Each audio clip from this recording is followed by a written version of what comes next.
ദൈവനാമത്തിന് മഹത്വമുണ്ടാകട്ടെ. ഇന്നത്തെ അല്പനേര ധ്യാനത്തിനായി എടുത്തിരിക്കുന്ന വേദഭാഗം അപ്പോസ്തലനായ പൗലോസ് റോമർക്ക് എഴുതിയ ലേഖനത്തിൻ്റെ 12-ാം അധ്യായം 10 മുതൽ 21 വരെയുള്ള വാക്യങ്ങളാണ്. റോമർ 12-ാം അധ്യായം 10 മുതൽ 21 വരെയുള്ള വാക്യങ്ങൾ. ക്രിസ്തീയ ജീവിതത്തിന് ആവശ്യമായ പ്രായോഗിക നിർദ്ദേശങ്ങളാണ് ഇവിടെ പ്രതിപാദിച്ചിരിക്കുന്നത്.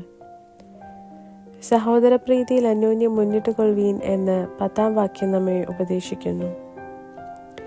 ഇന്ന് നമ്മുടെ കുടുംബങ്ങൾ അണുകുടുംബങ്ങളായി ചുരുങ്ങുമ്പോൾ സഹോദരരുമായുള്ള ബന്ധങ്ങളും ചുരുങ്ങിയിരിക്കുകയാണ്. നിന്റെ സഹോദരൻ ഹാബേൽ എവിടെയെന്ന് ദൈവം കയ്യനോട് ചോദിച്ചപ്പോൾ കയ്യൻ പറഞ്ഞത്, ഞാൻ എൻ്റെ സഹോദരൻ്റെ കാവൽക്കാരനോ എന്നത്രേ. ഇതേ മനോഭാവമാണ് ഇന്ന് നമ്മൾ പലയിടത്തും കാണുന്നതും. 133-ാം സങ്കീർത്തനം 1-ാം വാക്യം സഹോദരന്മാർ ഒത്തൊരുമിച്ച് വസിക്കുന്നത് എത്ര ശുഭവും എത്ര മനോഹരവുമാകുന്നു എന്ന് നമ്മെ ഓർമ്മിപ്പിക്കുന്നു.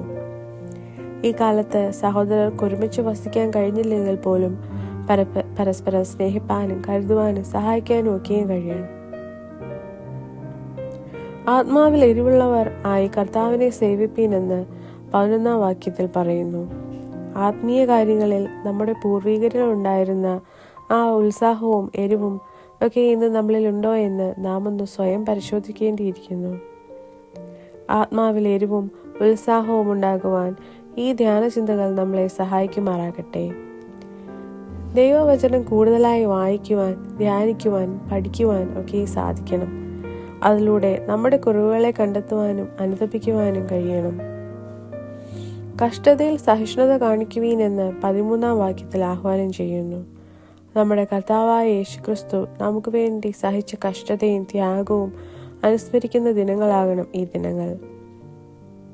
രുചി വെടിഞ്ഞ് രുചി പകരേണ്ടതാണ് നോമ്പുകാലം. മറ്റുള്ളവരുടെ വേദനകൾ കാണുമ്പോൾ ഒരു സഹതാപം മാത്രമല്ല, അവനോട് കരുണ കാട്ടുവാനും നമുക്ക് കഴിയണം.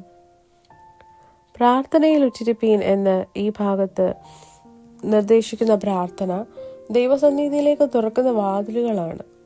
നമ്മുടെ മാതാപിതാക്കൾ മുട്ടിമേ നിന്ന് പ്രാർത്ഥിച്ചതിൻ്റെ ഫലമാണ് ഇന്ന് നാം അനുഭവിക്കുന്നത്.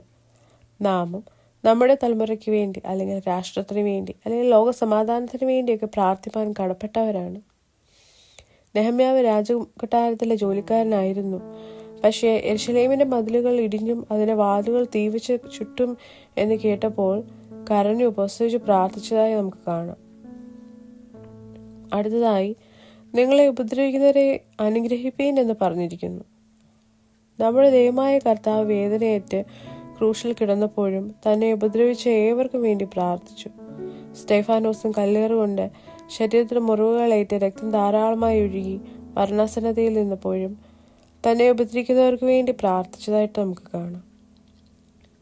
ഈ പ്രാർത്ഥന തന്നെയാണ് ശൗലിന്റെയും മാനസാന്തരത്തിന് കാരണമാകുന്നത്. ക്ഷമിക്കുന്നത് ദൈവിക സ്നേഹത്തിന്റെ മാർഗമാണ്. നമുക്ക് എതിരായി പ്രവർത്തിക്കുകയോ സംസാരിക്കുകയോ ചെയ്യുന്നവരോട് ക്ഷമിക്കുവാൻ നമുക്കും കഴിയണം. സന്തോഷിക്കുന്നവരോടുകൂടെ സന്തോഷിക്കുകയും കരയുന്നവരോടുകൂടെ കരയുകയും ചെയ്യുവീനെന്ന് 15-ാം വാക്യത്തിൽ രേഖപ്പെടുത്തിയിരിക്കുന്നു. മറ്റുള്ളവർക്ക് സന്തോഷം, നേട്ടം അല്ലെങ്കിൽ വിജയം ഒക്കെ ഉണ്ടാകുമ്പോൾ അവരെ ആനന്ദിപ്പാനും പ്രശംസിപ്പാനും ഒക്കെ നമുക്ക് കഴിയുന്നുണ്ടോ? സന്തോഷത്തിൽ പങ്കുചേർന്നാൽ അത് ഇരട്ടിയാകും.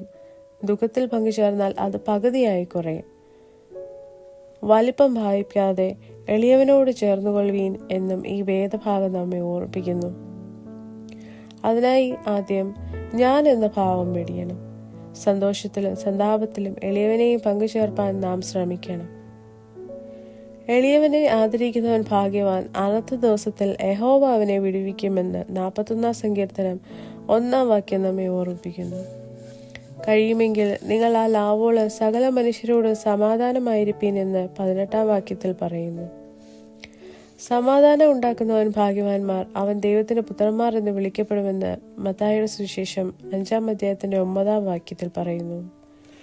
മറ്റുള്ളവരോട് സമാധാനമായിരുന്നാൽ നമുക്കും സമാധാനം ലഭിക്കും. പകയും പിണക്കവും ക്രോധവും ഭിന്നതയും എല്ലാം ജഡത്തിന്റെ പ്രവൃത്തികളാകുന്നു.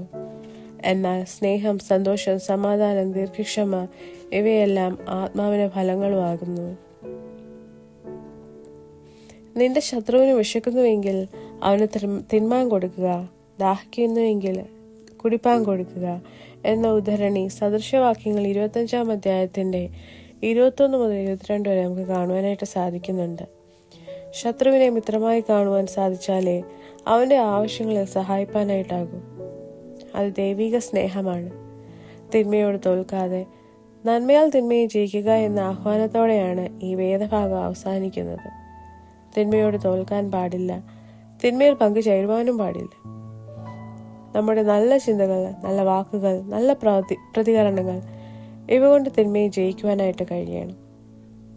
ഇപ്രകാരമൊക്കെ ഈ നോമ്പുകാലം പ്രാർത്ഥനയാലും വിനയത്താലും മറ്റുള്ളവരെ സ്നേഹിപ്പാനും കരുതുവാനും ക്ഷമിപ്പാനും ഒക്കെയും കഴിയുവാൻ, നമ്മളെ രൂപാന്തരപ്പെടുത്തി എടുക്കുവാനും ഒക്കെയും വലിയവനായ ദൈവം നമ്മെ സഹായിക്കുമാറാകട്ടെ എന്ന് പ്രാർത്ഥിച്ചു നിർത്തുന്നു.